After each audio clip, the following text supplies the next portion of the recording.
BBMP commissioner ತನಿಖಾ ಸಂಸ್ಥೆಗೆ ದೂರು ಕೊಡಲಿ ಎಂದ ಬಿಜೆಪಿಯ ನಾಯಕ.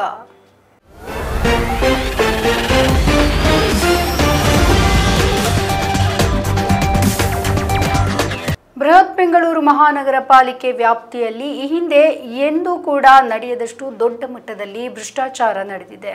ಹೀಗಂತ ಬಿಜೆಪಿಯ ನಾಯಕ ಎನ್.ಆರ್. ರಮೇಶ್ ಹೇಳಿದ್ದು, ಈ ಸಂಬಂಧ ಬಿಬಿಎಂಪಿಯ ಮುಖ್ಯ ಕಮಿಷನರ್ ತುಷಾರ್ ಗಿರಿನಾಥ್ ಹಾಗೆ ಬಿಬಿಎಂಪಿಯ ಆಡಳಿತಾಧಿಕಾರಿ ಉಮಾಶಂಕರ್ ಅವರಿಗೆ ಪತ್ರವನ್ನ ಬರೆದಿದ್ದಾರೆ.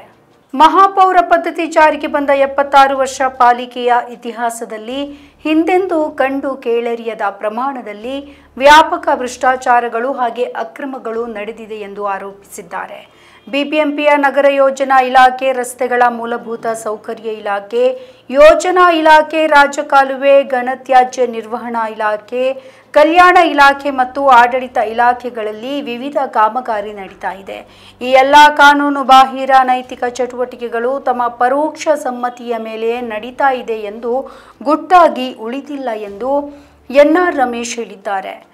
ಕಳೆದ 1 ವರ್ಷದಿಂದ ಸಣ್ಣ ಪ್ರಮಾಣದ ವಸತಿ ಮತ್ತು ವಾಣಿಜ್ಯ ಕಟ್ಟಡಗಳ ನಕ್ಷೆ ಮಂಜೂರಾತಿ ಕಾರ್ಯದ ಅನುಮೋದನೆಯನ್ನ ಇನ್ನೂ ಕೂಡ ವಲಯದಿಂದ ಕೇಂದ್ರ ಕಚೇರಿಯ ಹೆಚ್ಚುವರಿ ನಿರ್ದೇಶಕರಿಗೆ ಕಳುಹಿಸಿ ಅನಂತರ ಬೇರೆ ಯಾರೋ ದೂರವಾಣಿಯ ವಾಟ್ಸಪ್ ಕಾಲ್ಗಳನ್ನು ಸೂಚಿಸಿದ ಎಲ್ಪಿ ನಂಬರ್ಗಳಷ್ಟೇ ಅನುಮೋದನೆ ನೀಡುವ ಕಾರ್ಯ ನಡೆದಿದೆ.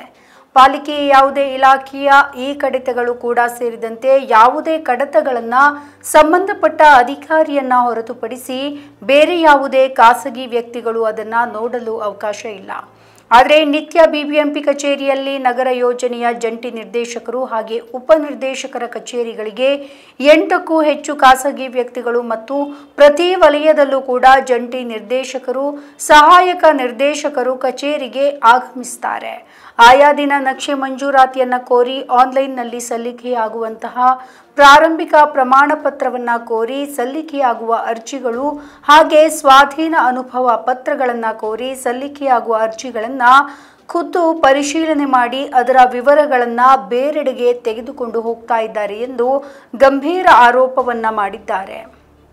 ನಮ್ಮ ಈ ವಿಡಿಯೋ ನಿಮಗೆ ಇಷ್ಟ ಆದಲ್ಲಿ ಲೈಕ್ ಮಾಡಿ, ಶೇರ್ ಮಾಡಿ, ಕಮೆಂಟ್ ಮಾಡಿ ಮತ್ತೆ ಸಬ್ಸ್ಕ್ರೈಬ್ ಮಾಡಿ.